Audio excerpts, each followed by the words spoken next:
Bonjour à tous.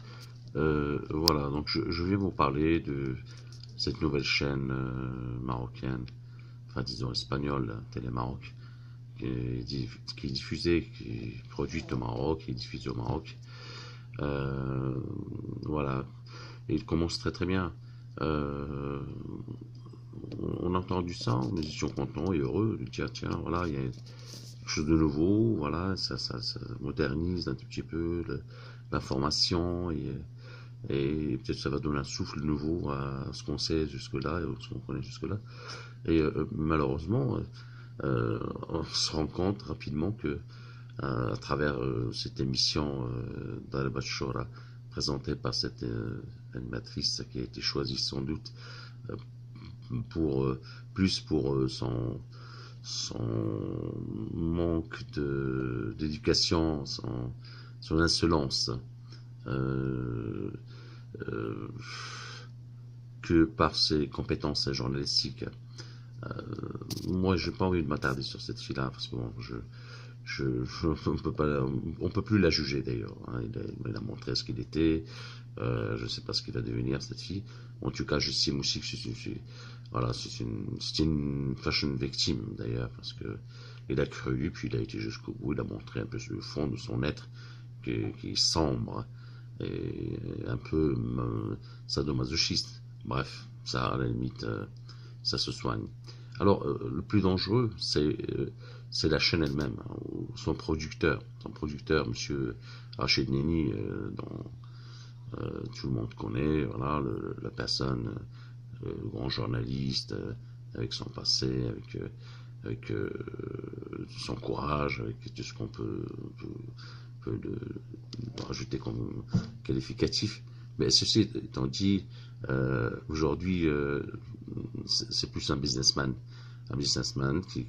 voilà, qui est siégé sa télévision en Espagne, comme d'autres, hein, comme les Algériens d'ailleurs, qui sont contre le pouvoir, pour pouvoir venir vomir des chaînes un peu euh,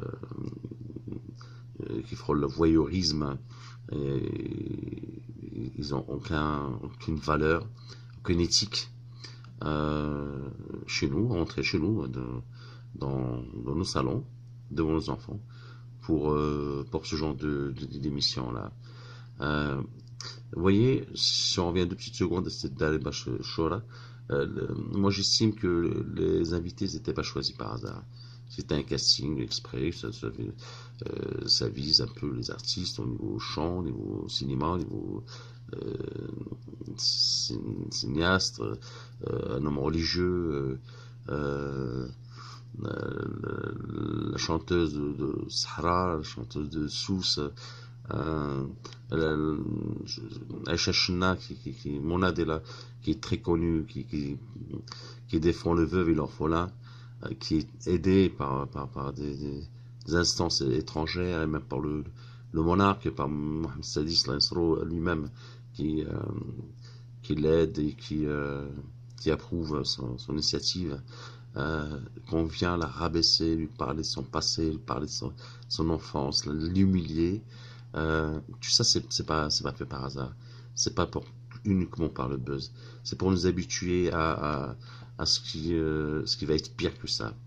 Donc si les Marocains acceptent ça, donc allez-y, on y va et on fait encore pire et encore.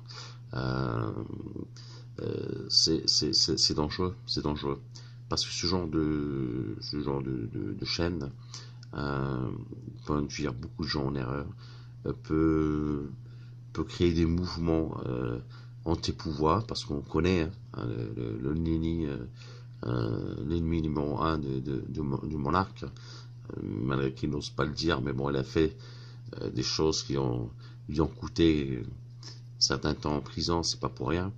Donc aujourd'hui, sa vengeance ou son rancune ou son problème, euh, il faut pas qu'il le vomisse sur nous. Il faut pas qu'il prenne les gens, il prend les Marocains comme des gens écervelés. On peut faire de ce qu'on veut, créer des mouvements anti-système, anti-pouvoir sur place.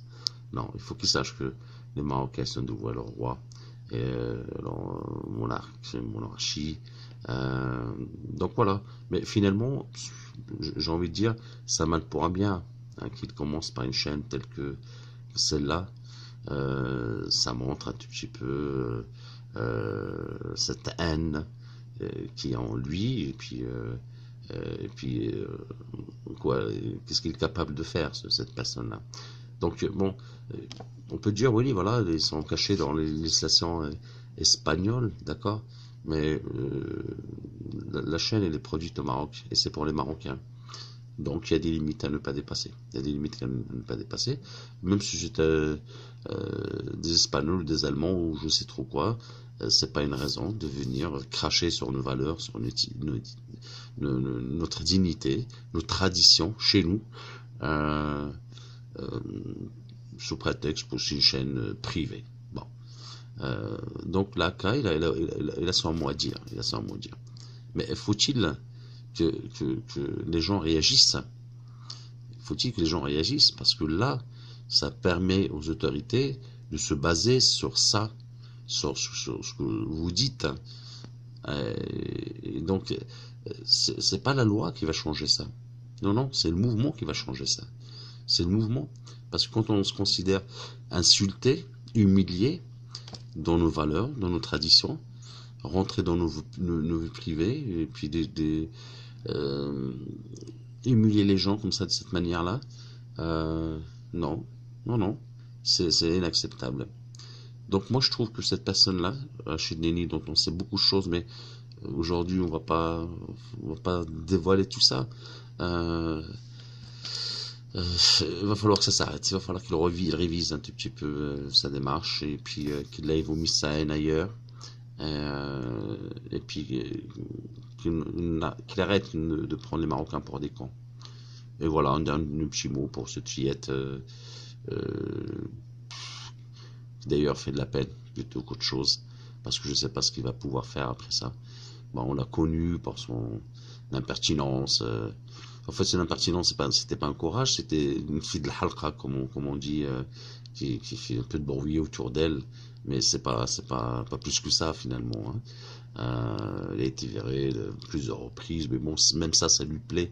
C'est les gens sadomasochistes. Voilà, voilà, c'est comme ça. Sa personnalité, bon, elle est jeune, elle est naïve, elle comprendra peut-être un jour. Mais c'est pas elle qui nous intéresse. C'est cette personne-là, Nenni, qui mesure ce qu'il est en train de faire.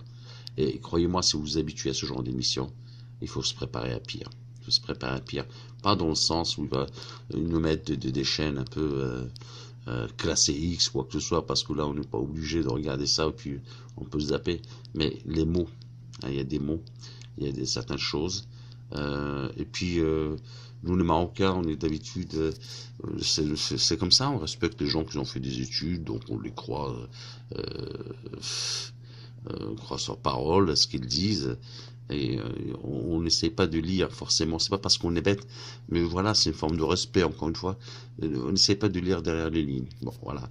Et ça peut créer des problèmes parce que ça nous enlève de l'esprit critique, hein, et de voir un tout petit peu les objectifs de ces gens-là, qui peuvent pousser à des révoltes, à des colères injustifiées et injustifiables et intolérables. Voilà, je ne vais pas m'attarder plus que ça. Je vous remercie pour votre écoute et puis à la prochaine. Bonne journée.